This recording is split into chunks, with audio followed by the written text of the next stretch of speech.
I saw a quote that said, part of good parenting is choosing not to have more kids than you can handle. And it hit me hard because as a mother of four, a huge part of good parenting is how you can realistically care for your kids, both physically, emotionally, financially, mentally, and otherwise. This is not me judging people with big families. Every family is different and life does not always go according to plan. I had 3 kids in 2 years, and just like that, I suddenly found myself raising 3 human beings who depended on me for almost everything. And hey, I love my kids more than anything, but that season of my life completely changed me. It stretched me in ways I never imagined. I'm just here to share my own experiences, so take everything I say with a pinch of salt. Nobody should come for me.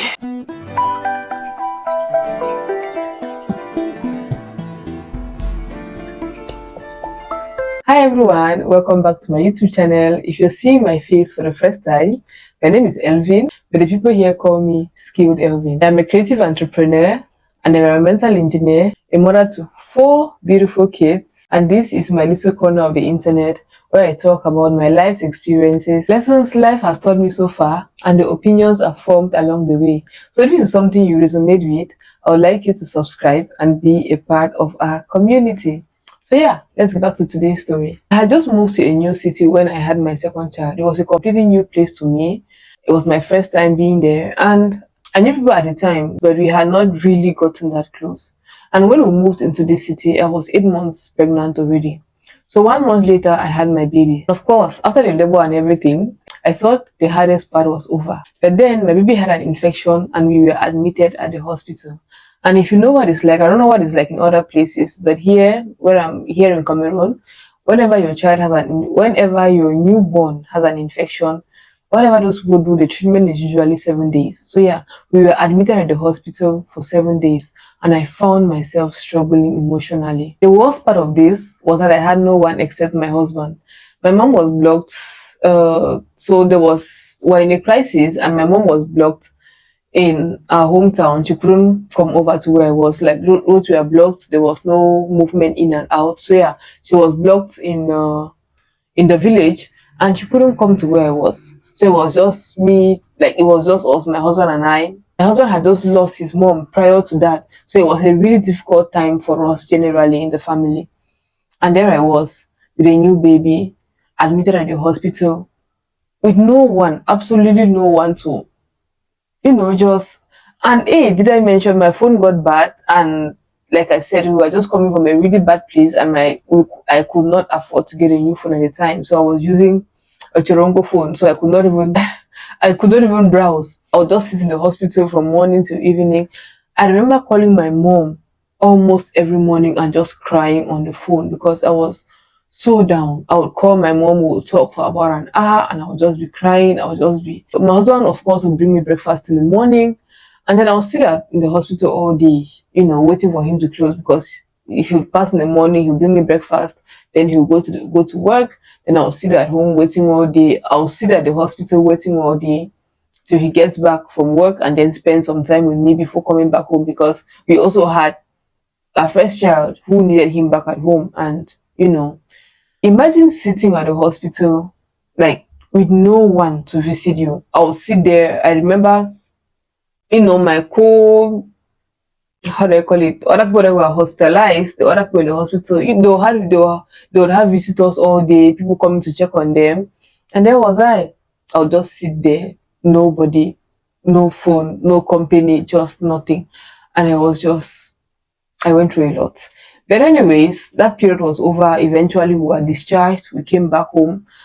But for some reason, I just didn't get over all that. My mom eventually came to us, but a part of me was so empty. I don't know if it was still the struggle from the hospital, but I was really struggling after we moved because the loneliness, I guess, but it was just a lot of struggle for me. And that was when I decided to seek external help.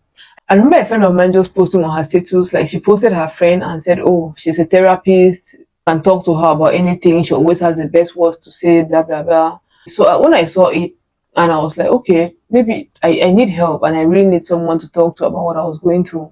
Here, therapy, this was like 3, 4 years ago. This was This was like 5 years ago. Therapy is not something I knew I needed help, but you could not really just voice it out as therapy. Anyways, so I asked my friend to send me the contact of this person. She sent and I reached out to her. Shout out to Merceline. Her name is Merceline. If you ever see this, I will forever be grateful to you for what you did for me. So we started talking. I remember we would schedule Zoom meetings. She would call me. I would just tell her everything I was going through. I would just pour out my heart and she would listen. And that was just the counseling that I got. So we have been talking for some time. I think we would talk like maybe 3 times a week. She would talk to me. She would advise me. She would just listen to me and I would just pour out my heart. And then eventually one day she just said, "Oh, do you know how to crochet?"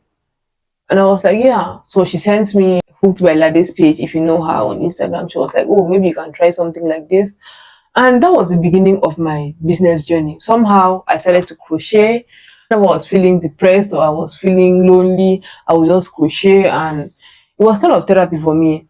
So that was kind of how my business started. By the way, if you want me to make a video about how learning a handmade skill changed my financial life and most especially my mental health, just let me know in the comments and I will be sure to do that for you guys. So what was I saying?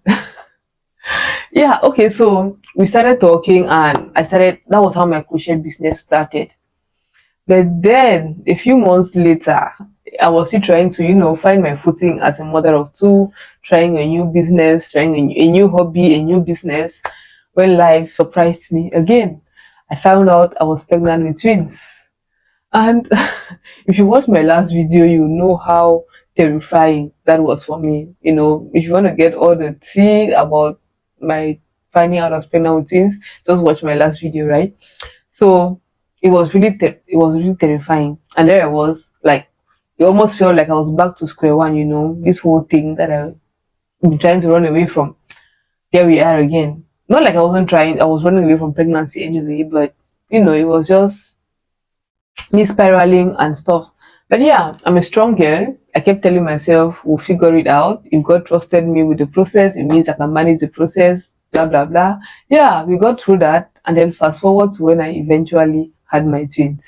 Recovering from a C-section while catering for my twins. And I didn't just have my twins, I had my toddler as well. So these were 3 babies. And to the glory of God, my mom was around. I had help.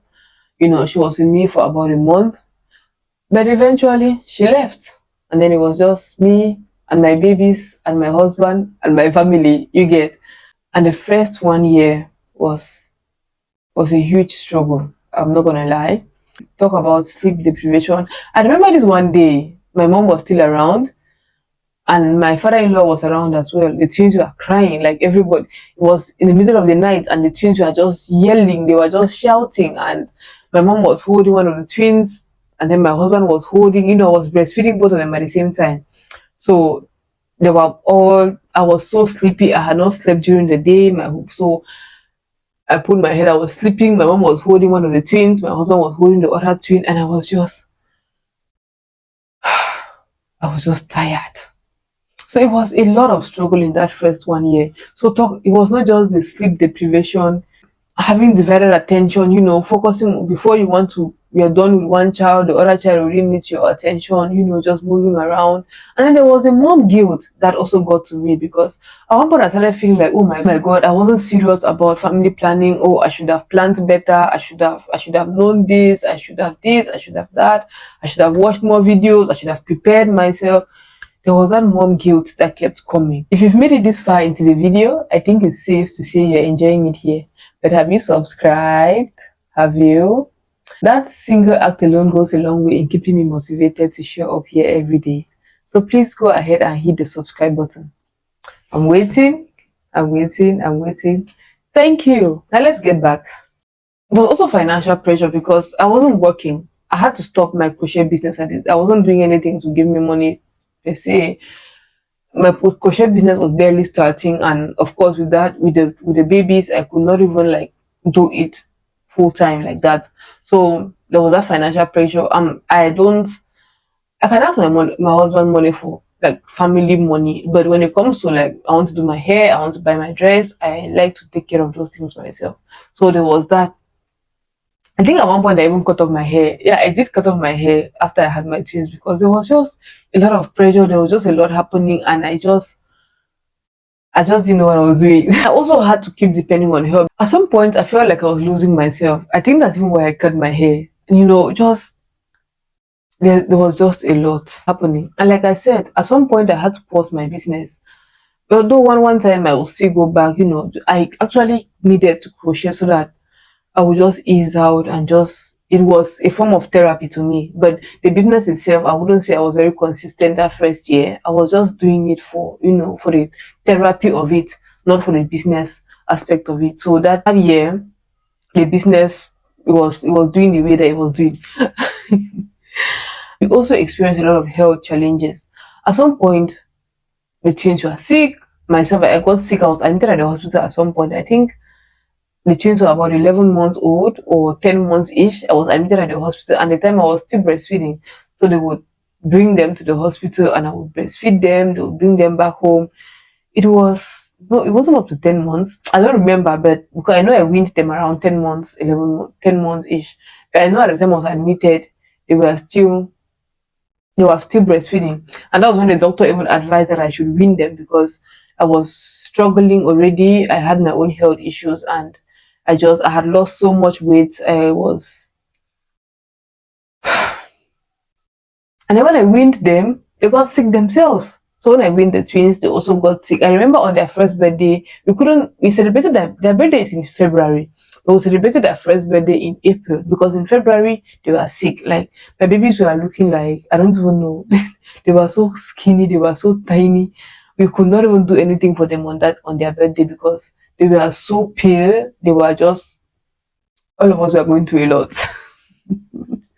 Yeah, so but we had their birthday celebration in April instead of February. But yeah, all of this, I'm saying it now and laughing, but honestly, it was a roller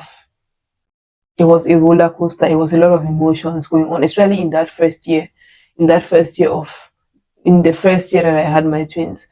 It's been 3 years now, and the Lord has been faithful so far, so good. And I remember there was this Hallelujah challenge in February of 2024. Yeah, that February that was their best month. Yeah, Hallelujah challenge that year.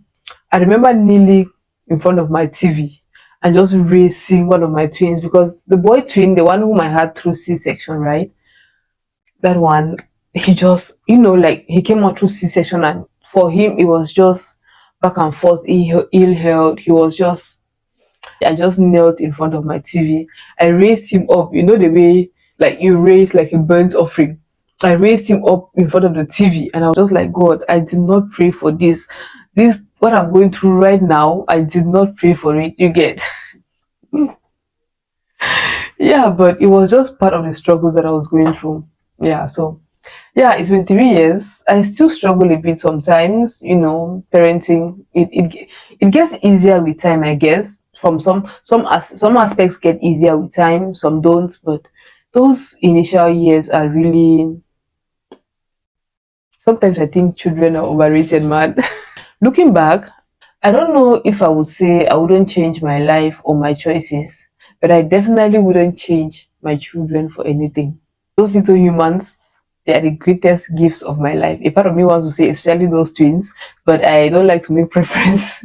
I think that the twins are the ones who really stretch me the most. So I tend to, say this because of this stretch. I'm really grateful for the life it taught me and all. But my children, generally, my 4 kids, they're the greatest gifts of my life. So I wouldn't change having them for anything. Maybe the process, maybe I would take more time, maybe I would space them longer and all of that, but I wouldn't change having my children for anything. But I also think it's okay to be honest about how hard some seasons of motherhood are. And I've heard people say when they get to teenagers, it gets worse, you struggle, and I'm just like, God, I'm big. God, I'm big. My first child is 8, so we're not experienced. Of course, we're having that age is called is it preteen? No, preteen is after 10, right? Anyways, we're experiencing the problems we have with 8 years old, getting her to concentrate, getting her to build, life skills, concentration, reading books and stuff like that. So we're experiencing problems of that age. And I really just hope that it doesn't get worse like people see when we get to the teenagehood. So yeah, I believe that it's okay to be honest about how hard some seasons of motherhood are. And for me, that season completely changed how I see parenting. I've come to believe that parenting doesn't just start, or parenting generally doesn't just start when you start having children or when a child is born. It starts from the decisions you make even before the children are born. And I'm saying this to say if you haven't started having kids yet, maybe you do your research, be sure that, if you want, there's a thing that people say, oh, have your children very fast and then you'd eventually enjoy. I'm not sure if there's anything like enjoy eventually. So just if you have enough help, of course, but just, evaluate yourself, take your time and be sure that this is exactly what you want. Don't do it because it's what people are saying. People said it before. I thought it was the safest choice, but honestly, to be honest, if I had to go back in time, I'll probably space them. Like, of course, I didn't know I was going to be having twins for the third, but I think even between the third and the second, I would space it more and just make sure that it doesn't come with so much, so much pressure and so much everything. So yeah, thank you for coming to my pep talk. So if you enjoyed my little story time, I'm sure you subscribed already, right? Go ahead and hit the like button so that we can get more people to join our community. You can also go a step further and hit the notifications bell so that you don't miss out whenever I post a new video. Also leave a comment and tell me which part of this video was your favorite, or just maybe anything you want me to talk about in my next video, and I will be sure to look into it. I'll see you again next week, same place, same time. Bye bye.